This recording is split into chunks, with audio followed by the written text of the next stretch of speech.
Hello and welcome. It's the day after the Axis My India poll for India today that has triggered plenty of debate. It's also the day ahead of the Metropolitan Council, the Municipal Council of Delhi counting, and then of course Gujarat and Himachal Pradesh. But as I said, there's been lots of debate because the numbers have flummoxed many and the micro data has not been made public yet, which is what Rahul and I are going to do over the next couple of hours. This is where you get all the data on India's election destination. So we spent the last 24 hours going through the India Today Access My India poll results with a fine-tooth comb. And we pulled out the kind of granular details which will give you a sense of what is happening in Gujarat, in Himachal and in Delhi and why. You'll see the big headlines. But what is moving on the ground and why? We'll try and get you the kind of insights you won't find anywhere else. Let's get started. Here are the headlines. Rajdeep and I are starting. The India Today Axis My India exit poll triggers a massive political debate with a cliffhanger predicted in Himachal. The Congress expected to perhaps edge that, but the BJP expected to sweep Gujarat. Congress now may move its MLAs from Himachal, prospective MLAs, to Chhattisgarh or Rajasthan, fearing a hung assembly in Himachal. Maharashtra-Karnataka border dispute flares up again. Protests rage in Belgavi. Sharad Pawar dares CM Bommai, says don't test Maharashtra's patience.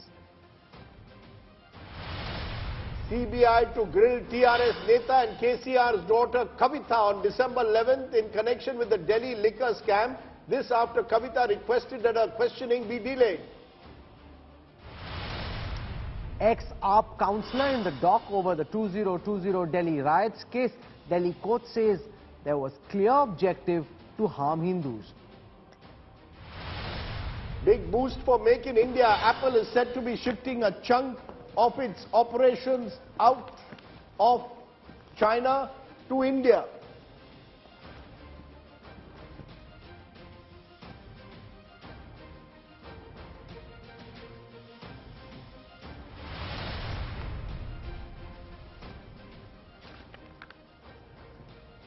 But as I said, our focus will be over the next couple of hours in decoding what the exit polls have said. Why is it that we believe the BJP is sweeping Gujarat? Why is it that we believe that the Aam Aadmi Party is possibly making strides? And who really are the beneficiaries? Who is the AAP taking the vote from? And what happens in Himachal? Let's start though first with Gujarat. Rahul has the data on exactly which leader is doing what in Gujarat. You know, most polls don't get into a seat-by-seat breakup because they're polling only in a few constituencies, using those strengths to extrapolate over the larger assembly. What India Today and Access My India do is go down to every single constituency, seat by seat, boots on the ground, and I'll give you a sense now of the likely fate of some VIP candidates. I'll start from the Khambalia seat, where Isudan Gadvi, the chief ministerial candidate of the Aam Aadmi Party, is in the reckoning.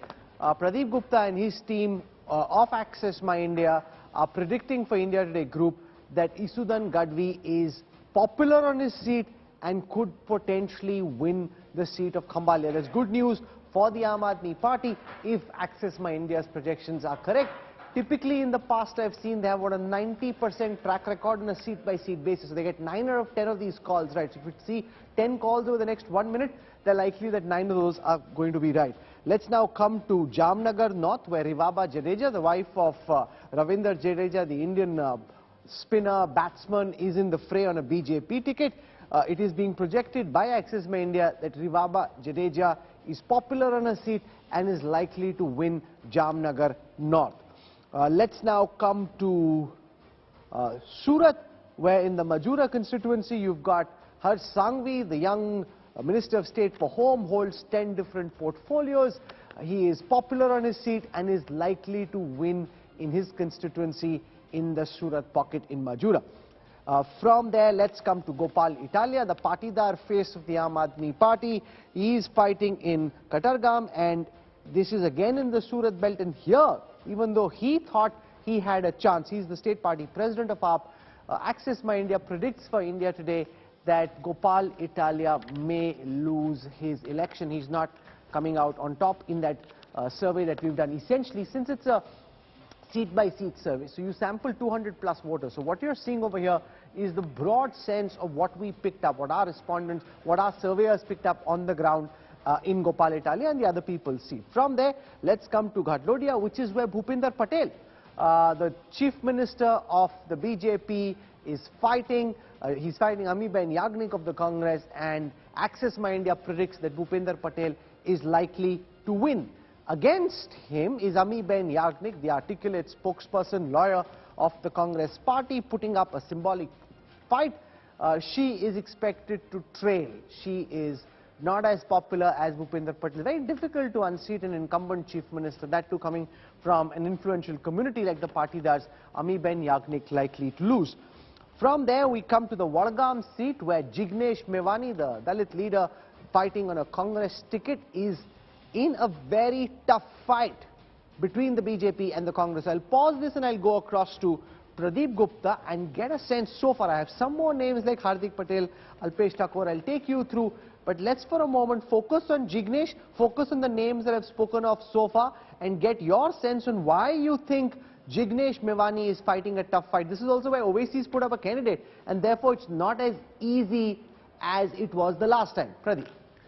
See, in politics, not necessarily you won that seat last time so that you will win this time, because you switch the sides also. Sometimes voters see that as angle as well. You know, last time he contested differently, and this time from the again Congress seat. But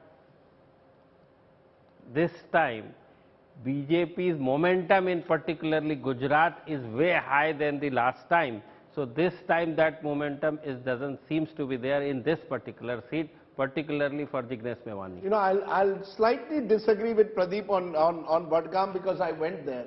The fact is, Jignesh Mevani is facing someone from the BJP who was earlier from the Congress. Correct. Yeah. You know, the Congress has picked up selected candidates who they think can challenge incumbents in a seat like Vadgam. Vadgam is North Gujarat, it's near Mehsana, which remember is where the Prime Minister hails from.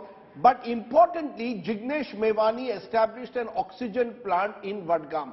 And everywhere you went, that was the talk of the town. And I do believe, therefore, even though there is an AAP candidate and an AIMIM candidate there who may take the 90,000 odd Muslim votes from that constituency, I believe Jignesh Mevani has the edge, because he is able to consolidate a Dalit Muslim identity in Vadgam. I don't think the anti-BJP vote there will break, and because the BJP candidate is someone who's come from the Congress, you got Jignesh Mevani successfully able to project the fact that that person is a Gaddar. So my sense is, because of the work he did in Gujarat during COVID, Jignesh Mevani may well have an edge in that tough fight as No, so here's what we're saying. It's not that we are saying Jignesh Mevani is losing. You're saying it's a tough fight. It's a tough fight. Pradeep is not saying that. I think he's going to win easily.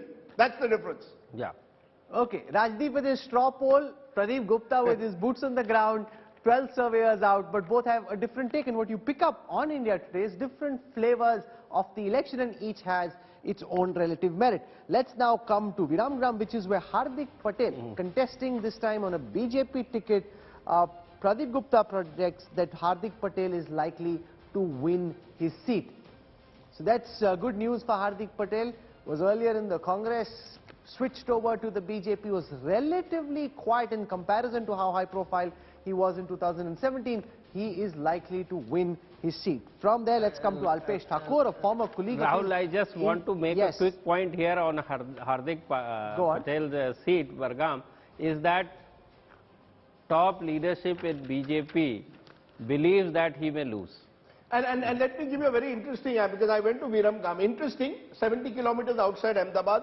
It is a seat which the Congress has won the last two elections. And Lakhabhai Bharwad is a strong man in a sense of Viramgam. But what's happened is, A, Hardik had a little bit of opposition from within the BJP. Many were angry that he had been given the ticket in Viramgam. However, Hemanta Biswa Sarma, Yogi Adityanath all campaigned there aggressively, and Viramgam feels that it has been left behind by neighboring constituencies. You see what's happened in Gujarat, Rahul, interestingly, many constituencies where there have been Congress legislators feel that development works have not come to their constituencies, they've gone to the BJP ruled constituencies. And Viramgam is a good example. Also in Viramgam there's a large Thakur community there. That's why Hardik is facing a bit of pressure, because it's not a traditional Patidar belt. It's actually a Thakur belt. So the OBC factor there could become an issue there, because the AAP also has put up a candidate there who may eat into some of the votes of Hardik. So Hardik is facing a tough fight, but I do believe he has the edge, because he is a face that people in a BJP dominated area will automatically gravitate towards. So I would give Hardik the edge from what I saw in Viramgam. Let's come to Alpesh Thakur. OBC leader coming from the Thakur community ran a big campaign on the issue of prohibition and alcohol against the BJP in 2017. This time fighting on a BJP ticket in Gandhinagar South. He is likely to win, according to the prediction of the Access My India poll. From there, let's come to Payal Kulkarni. She's the daughter of a riot convict. Rather controversial ticket given to Payal in Naroda. She is likely to win. That's the poll prediction. Finally, I come to Alpesh Kathiria from the Aam Aadmi Party, Varacha. This is one of the big seats that the Aam Aadmi Party thought they would actually do well in. And Alpesh, in fact, did something really cheeky. When the Prime Minister's roadshow was to happen in Surat, just some time before that, he sat on a motorcycle behind somebody, and you had crowds of BJP voters waiting to receive the Prime Minister, and he went and did a mini Pokatka roadshow of his own, waving out to everybody on his motorcycle. Nobody was amused, but hey, this is politics, and that's just the way it is. He's in a tough fight. The BJP top brass has spoken to some of the big leaders. They're convinced that Varacha, they are winning, and that Alpesh Kathiria is actually going to lose. This will be one of the big seats to look out for. Ajay Umat joins us. Ajay Umat is one of the top political journalists of Gujarat, understands the ins and outs, the nuances of Gujarat politics better than most. Ajay, you'll have your own seat-by-seat prediction. So give our viewers a sense of how your seat-by-seat prediction compares with what we've just seen Pradeep Gupta put out for India today. Look, I feel that the chief ministerial candidate of Aam Aadmi Party, Isudan Gadvi, is losing from Khambhalia, 100%. In Vadgam, I feel that it would be a photo finish between Waghela and our friend Jignesh Mewani. But Alpesh Alpesh Thakur is definitely going to win, and Amit Bhai has openly said to all the reporters to whom he has invited for dinner at Media Center, he said he will be winning with a thumping margin of 35 to 40,000, because that constituency belongs to Amit Bhai's Lok Sabha constituency, and Amit Bhai has taken personal interest, and I am sure that, Alpesh Thakur is going to win. Hardik Patel, as Rajdeep Sardesai has rightly said, that, there is a lot of issues with Hardik Patel, and local BJP leaders, they are not supporting Hardik Patel. Hardik has complained also to High Command that, local people are not supporting him. Plus, Aam Aadmi Party's Patel, this Alpesh Kathiria and others, they were relieved from a first phase in Surat. They all have come to Hardik's constituency in Viramgam for second phase. They and others, they tried to defeat Hardik. And as Rajdeep Sardesai said, there is a third component. Aam Aadmi Party's candidate, Amarsi Bhai Thakur, Amarsi Bapa, popularly known as, is having 65,000 votes there, where Hardik Patel's Patidar community is having 50,000 voters, and Lakhabhai Bharwad has only 20,000 votes. But there are 41,000 Muslim votes. So Lakhabhai Bharwad last time won because of support of Muslim voters. But this time I think it would be difficult. It would be a very tough fight for Hardik Patel. Having said this, Prime Minister started his 51-kilometer road show from Naroda Patia and Naroda Gam. We all know why Naroda Patia and Naroda Gam is famous for, and Prime Minister has reminded everybody about 2002 riots, and she is daughter of Naroda Patia convict. So I think that's it. They will definitely going to win. But the most important aspect I doubt that, Alpesh Katheria or Gopal Italia would win from Varacha and Katargam constituency respectively, because Prime Minister has personally supervised those areas in Surat and he doesn't want anybody to win, and that's the reason that he had done 28-kilometer road show and he personally spoke to all Patidar leaders at airport. So I think, in all this constituency, it would be difficult for Alpesh Katheria and Gopal Italia to win from Varacha and Katargam respectively. Where I again disagree this time with Ajay Umad is Varacha.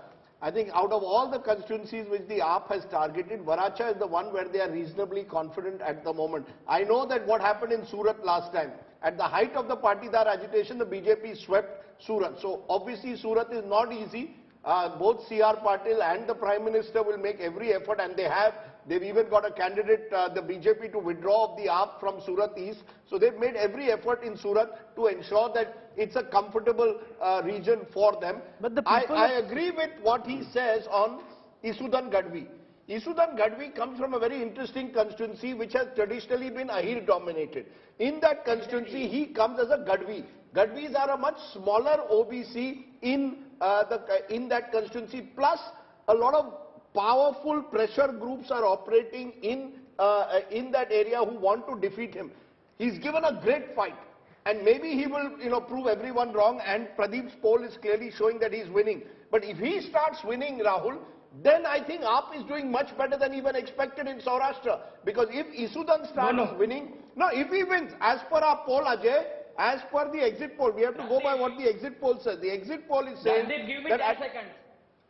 No, as per the exit poll, Isudan Gadvi is winning. If he starts winning, that means the Aam Aadmi Party is genuinely making an impact in Saurashtra. That's the big picture. Okay. So, Rajdeep, in that constituency, there are two Ahir leaders are contesting. One is Vikram Madam, who is sitting MLA from Congress Party, and the other is Mudubhai Bera. Both are Ahir, and Gadvi belongs to a community where there are only 15,000 votes. But Ahir have patched up off late because they said that except barring one exception from 1962 to 2022, every time Ahir had won, and this time Ahir have decided, because BJP has promised that Mudubhai Bera would become minister, and that's the reason that Ahirs have compromised in favor of Mudubhai Bera, who, as you said, that belongs to a very influential group and is likely to win. That is what my information is. And Isudan has admitted to India Today Group's Gopi Gangan this evening that he will do social work if he loses from that constituency. In a way, he has admitted his defeat. Okay. We leave it, as I said, there are a lot of caste permutations that play out in an election. But the big picture is, if some of these numbers that Pradeep has put out of individual candidates, Rahul, turn out to be true, it means that the Aam Aadmi Party is not just getting vote share, they're winning seats. No, so stay with me as I now try and explain to you what I think is one of the most significant insights from the India Today Access My India data. What I'll show you now, we put out an overall picture saying that the AAP could end up with about 20% of the vote, and virtually every observer of Indian politics has been wondering, ye vote kahan se aa raha hai? So now, out of that total 20, Pradeep Gupta and Access My India are projecting for India Today that 5% of the vote comes from the BJP out of that 20. So 5% BJP voters breaking away for AAP, 12% of that vote, which is the big bulk, the majority of that vote, coming from the Congress, 3% coming from others. What that essentially means is that 6 out of 10 people who said they voted for AAP were originally Congress voters who this time have flipped.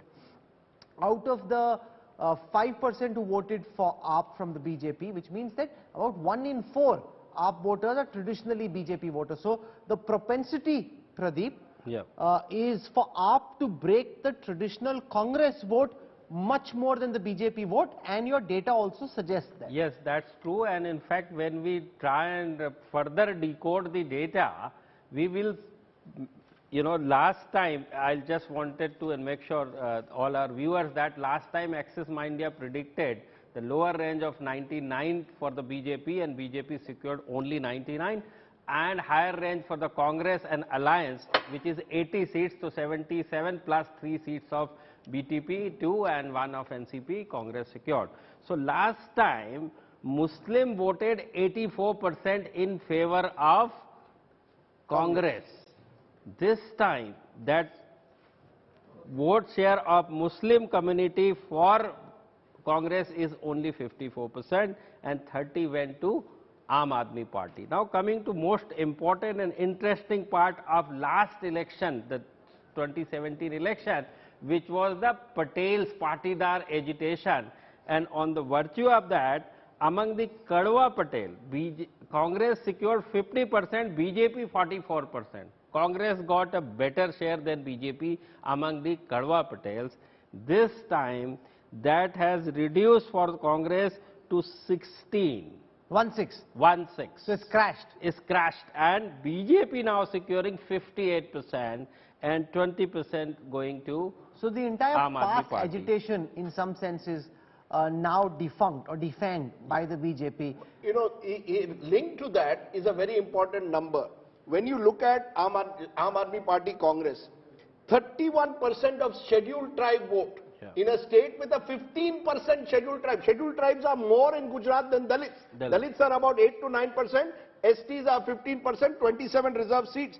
AAP has got 31% as per the exit poll. Congress is getting 27%. I don't know when last STs voted more for a party other than the Congress in a state election in Gujarat. National election, the BJP gets a higher vote percentage there. But in a state election, and I can tell you, congressmen are looking at this figure very carefully. A senior Congress poll analyst told me this morning, I am shocked by these numbers. Is this true?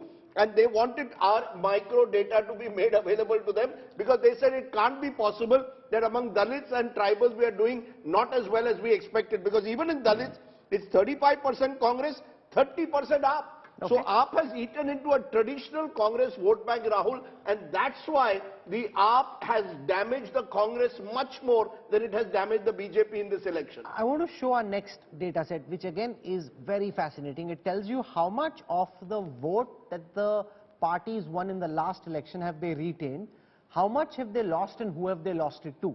So let's start from the BJP, which won 49% of the vote share last time. They have retained about 80% of their voters. 80% of those who voted for BJP have tended to vote for the BJP again. 5% have switched over to the Congress, 10% going to the Aam Aadmi Party. Amongst those who voted for the Congress in the last election, the Congress has been able to retain only 53%, 12% going to the BJP, 28% of that going to the Aam Aadmi Party. That's a big number there. Congress holding on just to about half the people who voted, who said in the poll they voted for the Congress the last time. And that's really important as well, Pradeep, because that essentially suggests that in comparison to 2017, amongst those who voted for the Congress has lost about 47% of their vote. Yeah, that's what I kept on saying. In Gujarat, there are three demography, caste demography, which is the Dalit, Adivasi and Muslim, contributes about 30%. And last time, Congress also secured the vote of Patels, which is the 16% in total. And Congress got roughly 50% of Patel votes, which is a very sizable number. And this time, the Patels has went away to BJP, whereas this 30% of Dalit, Adivasi and Muslims, bulk of went to Aam Aadmi Party. And that is why the Congress should be deeply, deeply disturbed about the trends coming from Gujarat. A, they fought a half-hearted campaign. B, in the numbers, their vote bank has been broken apart. They're just, it's just like the breaking apart of the Congress vote bank in Gujarat, which has hurt them. This time could potentially be worse in the next election. Supriya Srinath now joins us from the Congress. We've got R.P. Singh from the Bharatiya Janata Party. Priyanka Kakkad is a spokesperson of AAP. Supriya Srinath, to you first. You've ceded ground amongst the Dalits, ceded ground amongst the Muslims, ceded ground amongst the tribals. The upper castes you never really had. To some extent in 2017 you got the Patel vote on the back of the Patidar agitation. If you look at the composition of the Congress's vote bank, it seems to have come apart by half. 53% of those who voted for you have voted for you again. The rest seem to have switched over, majority to AAP. No, with all due respect to everything that has been discussed in the last 25 odd minutes, please understand this is an exit poll. We are not dissecting the final results just yet. And unlike what you may say, I am far more hopeful than some of you give us credit for, both for Gujarat and for Himachal Pradesh. I'm reasonably certain in Himachal we will form a full majority government and nothing is going to stop us from that. I actually want to go back to something that you said in the lead up to the question to me, where you said a half-hearted campaign. Yes, we do not have the resources of Mr. Modi and the media doesn't cover us 24/7, but please don't take away from the fact that we fought a very good election. It was a well-coordinated election. It was fought by the local leadership that was empowered to fight that election. And I think the counter question that I want to raise is, if at all our vote share does go down, what is it going down on account of? Who's chipping away those votes? And no, I'm not saying, before anybody jumps to my throat and says we have the divine right to contest. No, I'm not saying that. It's as fundamental a right to contest an election as casting a vote. But the question that I will raise is, who is doing the rescue act for BJP state after state? Whether it was Uttarakhand, whether it was Goa, Himachal Pradesh that they tried to do but failed to do, or Gujarat. It is the Aam Aadmi Party, and I think some very tough questions need to be asked to, or the AIMM. And why should I not call them the B teams of the BJP? No, I'll tell you why. I'll tell you why. But why I'll tell you why, they Supriya. come down as rescuers? Sure. You know, Supriya Shrinet, you're saying B team, you're saying rescuers. But the fact is, a political party will look at who is the most vulnerable opponent and target them. If the Aam Aadmi Party today sees the Congress as more vulnerable, they have every right to chip away at your vote share. As you said, you have no divine right to fight for the anti-BJP space. If the other parties believe they are in a better position to do so, why not? You've tried 25 years to defeat the BJP in Gujarat and failed. If some other party now says, look, we are in a better position, give us 10 years, where we gave the Congress 25, who is to stop it? Your party in Gujarat, you will admit, has been run by individuals, never as a collective. I'm making, Rajdeep. That is exactly the point that I'm raising, Rajdeep, and thank you for taking me in that direction. That's exactly the point that I'm raising. Is AAP anti-BJP? Does AAP offer anything that is diametrically opposite to what the BJP stands for? Or do they actually toe the narrative that the BJP lays out? Did AAP, even one of their leaders, and I can put it on as a matter of record, did even one of the AAP leaders talk about the release of rape convicts in Gujarat? Did they talk about the riots that were happening in Delhi and a certain community was being targeted? Why? Do they offer anything that the BJP does not? Okay. Are they opposing the BJP? But are you really telling me that they are occupying the anti-BJP space. Ma'am, but they are occupying the anti-BJP space. Look at How? the groups that are drifting towards them. They are traditional Congress That's exactly groups. what I'm asking. Where? In Gujarat, as per our survey. I think you guys give them too much credit and disproportionate. No, Rajdeep, I don't want to get into an argument with you. The media gives them disproportionate media time. You give them too much credit. They were going to form 100 seats. It was given in some writing or something. Will you hold Arvind Kejriwal accountable for not getting 90 seats in Gujarat? You will not. Will you hold Arvind Kejriwal accountable? What was he doing in Himachal Pradesh? And why did he run away? Will you ask him questions? Why was he telling the teachers from Punjab, ye bhade ke tattu hai? You will not ask these questions because the media is way too kind to Aam Aadmi Party, and I don't have a bone to pick with you there. I don't even have a bone to pick with you on disproportionate screening of the Aam Aadmi Party. You are entitled to do that. You're free to do that. But it is also time to ask the tough questions. Is AAP offering anything that the BJP is not offering? Okay. That's all that I'm asking. Instead of getting caught up in political rhetoric, we want to focus in this broadcast on the data, and we did an extrapolation. Now, this is something that Rajdeep asked for. So Rajdeep, you please explain why you asked for it.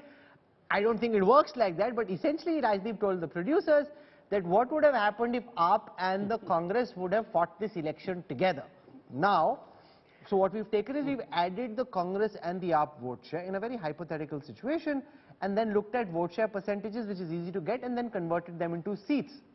So what this essentially says is that if the AAP and the Congress had fought together, the BJP and this alliance would have had 46% vote share each. The BJP would have still won at 99. AAP and Congress could have got 83 seats. But this is Khayali Pulao, Rajdeep. Castles in the air. No. Elections aren't fought like that. And vote share doesn't get transferred. We saw that with SP and BSP in Uttar Pradesh. No, I agree with you that elections are both about arithmetic and chemistry. And to see the chemistry of the AAP and Congress working together is unlikely. Supriya Srinath is not wrong when she says that, the AAP is in a way targeting us. Of course they are. Look, at the moment the Aam Aadmi Party wants to emerge as the principal challenger to Narendra Modi. And that's exactly what they're doing. So therefore this alliance was unlikely. My only limited point is this, that in Gujarat there is a large anti-BJP vote. An anti-incumbency vote. Those who've gone on the ground will tell you numerous stories, anecdotally, of people who feel left out of the Gujarat model. What's happened is the Arvind Kejriwal narrative, whether you call it freebies or Revdi, or whether you look at it as health and education, has attracted a number of Gujaratis who feel that these issues have never been spoken about. That's one way of looking at Congress. it. The other way of looking at it is, even if Kejriwal and Congress had come together, the BJP would have still won. Of course. That's the way RP Singh, I'm sure, was looking at the data, that forget the anti-incumbency vote, there'll always be anti-incumbency vote, even if your principal opponents had fought together. The BJP in Gujarat, RP Singh, is so strong that it would have still reached the 99 mark, which is what they had the last time. That's the other way of interpreting the same data. Yes, it is. Well, Rahul, Rajdeep answered it, that arithmetic doesn't convert into chemistry. And elections are not contested on arithmetic, they are contested on chemistry. The chemistry which you make with voters, and it's very different. But I was just hearing Supriya Bahanji, she said that Aam Aadmi Party hurted them in Uttarakhand. I was just checking Uttarakhand, they just could barely make 3%, got only 3% vote. So it was, they were swiped off in Uttarakhand, and same is the case in UP also. They were completely, they lost the deposit in UP. Goa, they got some 6% vote, 6 point some percent vote, which made them a regional party that time, the party which could be recognized in Goa that time. But this narrative that Aam Aadmi Party is B team of BJP, ma'am, the first time it was your party which gave support to Aam Aadmi Party, and because of that they came into being. Had you not supported, your 8 MLAs not supported Aam Aadmi Party in 2013, then they would have never been into what Aam Aadmi Party is today. So it's your creation, so you have to Team suffer your Kejriwal has creation been also. floating the But, idea of an Rajdeep, alliance. The Congress scoffing at that idea, saying that's ridiculous and preposterous. Why should we ally with the Aam Aadmi Party and sign our own death warrant? Rahul, another point, sorry. Yes, please go ahead. Please complete. Rahul, another small point.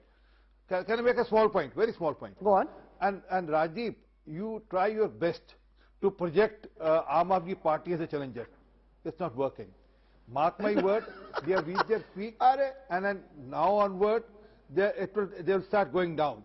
And then the reason is because freebies don't work. As Rahul Srivastava in your earlier show said, Pied Pipers can sell dreams to a certain extent, but if they're not backed up with ideology and cadres, it don't work. I mean, what happened after... No, but RP Singh makes an important point, Rajdeep, and I want you to answer this. At what point on Thursday do you say that the Aam Aadmi Party's balloon has burst, and at what point can they actually beat their chest and claim we've made a dramatic entry?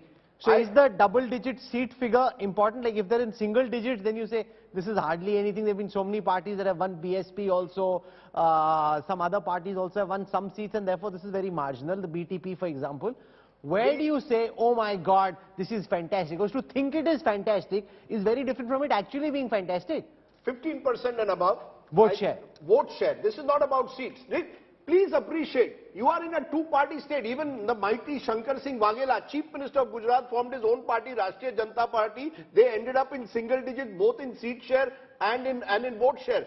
Keshubai Patel, two-time former Chief Minister, formed his party in Gujarat. They ended up in single digits in seat share and vote share. If a political party which has national aspirations gets double digits in any state, it gives them a platform. Look, Kejriwal has to also realize this is a long race. Is he a lamba race ka ghoda, or does he want short? If he gets on Thursday 15 to 20%, anything above 20% will be, I think the story along with the BJP's 7th consecutive win. But if he gets less than 15%, then it just shows... No, but that RP Singh makes an important point from the BJP's perspective. So much time is being spent speaking about who comes third. I mean, what about those who won the election or even those who came second? Jisko bronze medal mila, us par itna time and energy kharch kar rahe ho. No, because the BJP is expected to win Gujarat. You see, when you are... No, but can I say one thing? No, no. When you Bolt, speak to any BJP leader, he'll say nothing, no one is expected to do anything. Every election has to be fought and won. You can take nothing for granted. Rahul, from 1995 to 2022, we are talking of 27 years. A yug ho gaya hai. BJP is the dominant party of Gujarat. It will do whatever it takes to win Gujarat. It is deeply entrenched into As the CPIM was in West Bengal from 77 to 2011. As it was. And then they got hammered. And then there was no credible challenger till Mamata Banerjee emerged in 2011. The point is, over the last 25 years, no credible challenger has been there to the BJP. I'm not saying that Kejriwal will be that challenger, but if he is 15 to 20%, it opens up possibilities. Look, politics is never static, Rahul. You never know what 5 years does. I gave you the example, a Congress party which got 149 seats in 1985 in Gujarat, by 1990 was down to 30 odd seats. This is how politics changes. My point is, what is the AAP going to do next? Priyanka Kakkar, based on what we are talking, and there Sardar RP Singh and Supriya Shrinet may have points, is the AAP only a bubble that is about to burst, or are you going to do the long race? Are you ready to be in Gujarat for the next 10 years and fight the battle? Or is this only about creating a noise ahead of 2024? Rajdeep, good evening to everyone. Den. I mean, it's high time that you take us seriously. We've performed well. We've been here. I mean, we're the fastest evolving party. We already formed the government in 2 states. BJP is trying to enter Delhi for 23 years and they have 8 seats now. You know, there's one interesting facet that I noticed, which I must mention. The least that you give us is 9 seats. If I take that figure in Gujarat, it is still higher than what BJP has in Delhi after 23 years. So I would consider that a win, taking your exit poll on face value. Delhi BJP I'm sorry, I can't help it. You can't blame. And you are rubbing it in. You're rubbing some salt in RP Singh's wound. It is a fact. It is a fact. Okay, this is AAP heckling you. RP Singh, they are doing better in Gujarat than you are in Delhi. You gave them enough time. Please let me complete. You gave them a lot of time, Rahul. Second conclusion that I come to small point. Where is Kanwal? She's barely got a chance. Let Priyanka conclude. I'm coming to you. Please, I wait for everyone. I don't know what happens when I start speaking. Yeah.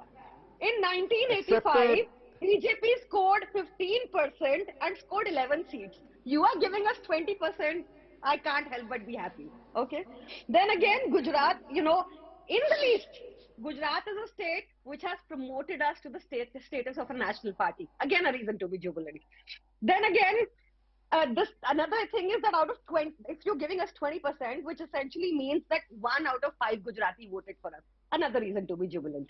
Then again, you know, this she's thought through. I must tell our viewers, even Arvind Kejriwal, but even Arvind Kejriwal is doing the same thing. When he's asked that you were saying 90, look at the number of seats you are getting. He says, you have to talk up your chances. Only then will you be able to create the incipient belief that people will vote for you. No, look at so now he's saying, you can't take that seriously. Let's be fair here. What did Mr. Amit Shah say in Bengal? If you remember all his speech in Bengal, we'll get 200 plus. They ended up with 70 odd, which was a remarkable performance in itself, emerged as the principal opposition party.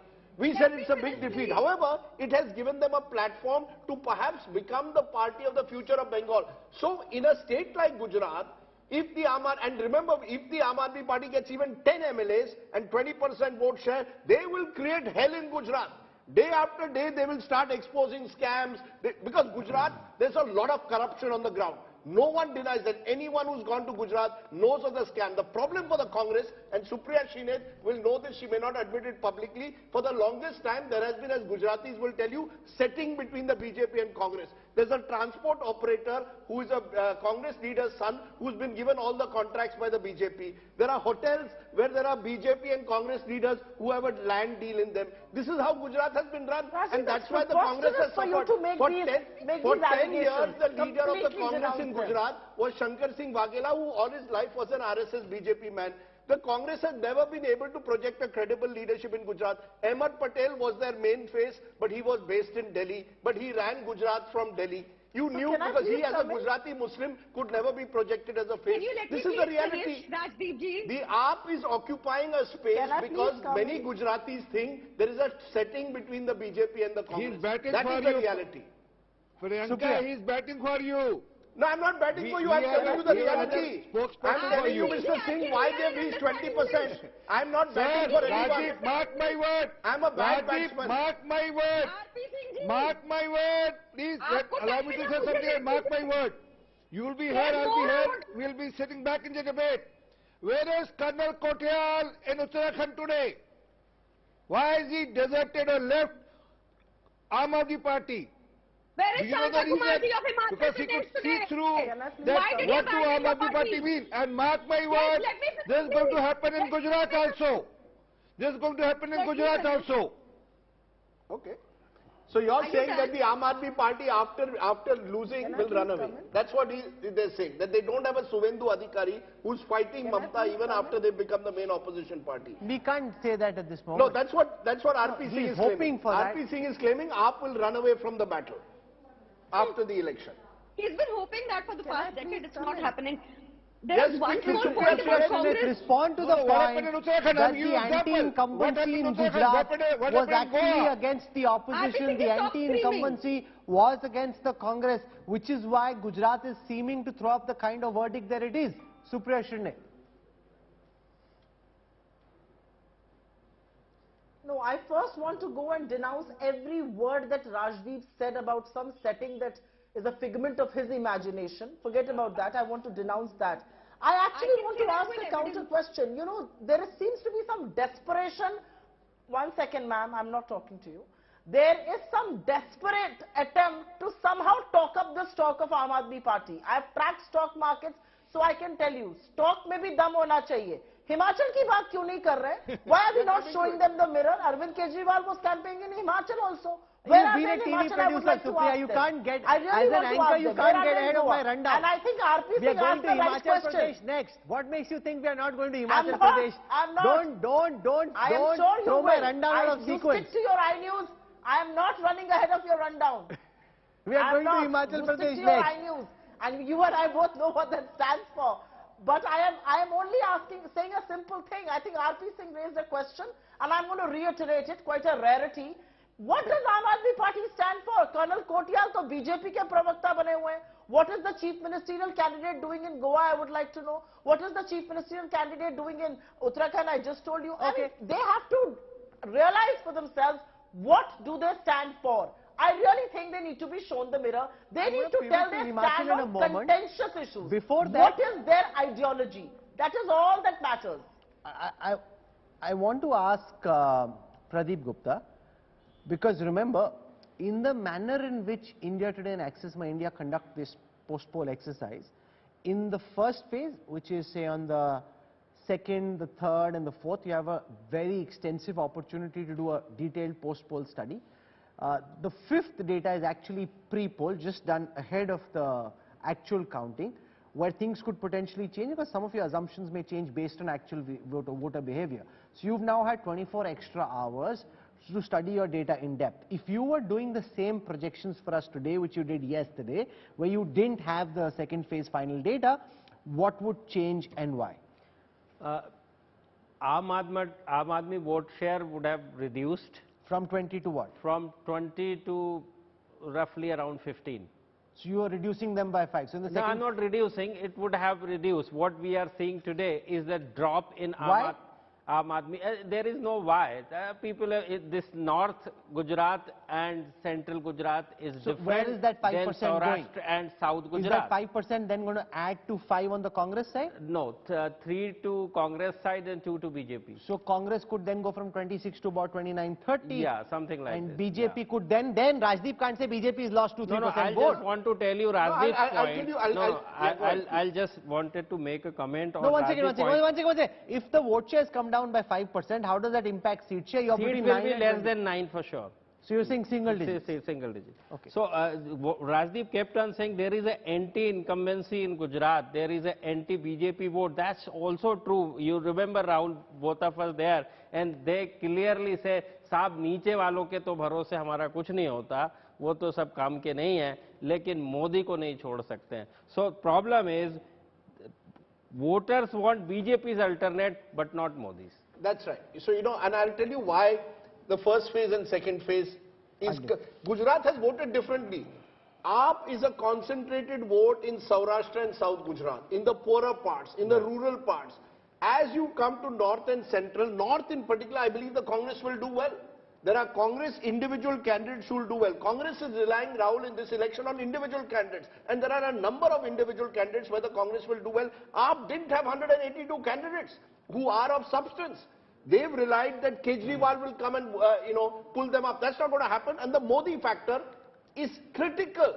The brand BJP today is not as powerful as brand Modi. So I actually did a cross-tab, which is put the data from all the 3 exit polls together, compared as an aggregate and for the BJP, how many people voted for the BJP because of the Prime Minister. So forget everything else, party, candidate, state government, chief minister. How many people said, "Humne Bhajpa ko vote diya because of Prime Minister Modi"? I'll get you those details. Very fascinating insights. And this is actually backed by data. So you'll see the Modi factor in Gujarat, the Modi factor in Himachal, the Modi factor in the MCD polls. But we'll do that on the back of a quick break. I want to welcome also Ashwini Sharma, who's joining us now. Ashwini is a senior journalist from Himachal Pradesh. That same exercise which we did where we looked at the seat-by-seat breakup of key VIP candidates in Gujarat, we'll do that for Himachal. And importantly, we'll look at how many independents might win. On how many seats are independents looking strong, that will be a big factor, because the Congress leader I was speaking to this morning said they're already keeping track on their Bhavi MLAs, their prospective MLAs, so nobody runs away. No, Bhupesh Baghel and B.S. Hooda have flown to Shimla. They have flown to Shimla today with the clear objective that they will keep some of these MLAs in mind, who they may well fly out to Rajasthan or Chhattisgarh to keep them, in safekeeping. But remember, they did the same thing in Uttarakhand. And eventually the BJP won Uttarakhand. No, in Goa they went to sleep when they woke up in the morning. Right. Nitin Gadkari already formed the government. That was Digvijay Singh in Goa. But I think the critical factor, why is Himachal so important as we head into the break? You say Digvijay Singh, and each time he meets us, he says, "It wasn't me, why do you keep harping on the same thing?" Then he explains the story and how he blames somebody else. Well, I was privy to what happened because I was trying to talk to all sides that night in Goa, one of my home states, but I come back to it. Himachal is important, because we know that Gujarat is going the BJP's way, barring some kind of absolute miracle. We know that MCD is going the way of AAP. Himachal, Rahul, will decide whether this election means the Congress completely isolated, or does the Congress still have hope in certain states. So Himachal, critical, I believe, if Pradeep Gupta's numbers are right or wrong, will be, it will change completely the mood of political parties. Bragging rights on Thursday will be determined by Himachal Pradesh. If the BJP wins Himachal Pradesh, they'll be beating their chest and saying, MCD is just a municipal election, forget that, it doesn't matter, it's not even a state. We won Gujarat 7 times, that's a record.